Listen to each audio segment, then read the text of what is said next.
Maswerteng umaga po mga ka-STL. Narito na po ang resulta ng STL Bulacan para sa araw na to, first draw January 20, 2025, araw ng Lunes. Naway ang mga natayaan nyo pong mga numero kanina ay manalo nawa ngayong umagang ito, 11 AM. Kaya kunin nyo na po ang inyong mga tickets. Narito na po ang resulta. Ang mga numerong nanalo sa STL Bulacan ngayong umagang ito, January 20, 2025, 11 AM. First draw result, 21 at 27 in exact order. Sa lahat po ng timaya kanina sa STL Bulacan para sa first draw ng 21 at 27, congrats po sa inyo. Panalo po kayo.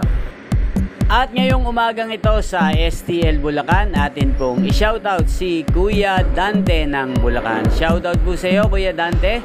Naway ang mga tinatayang mo mga numero sa Bulacan, sana ay manalo na po ngayong umagang ito. At sa lahat po ng mga taga Bulacan dyan, shoutout po sa inyo. Naway nasa mabuti po kayong kalagayan. Inyo pong napanood ang resulta ng STL Bulacan sa channel na to, Roderick Hernandez TV. Maraming salamat po sa patuloy nyo pong panonood sa aking channel. Magkita-kita pong muli tayo mamayang 4 PM. Again, thank you for watching.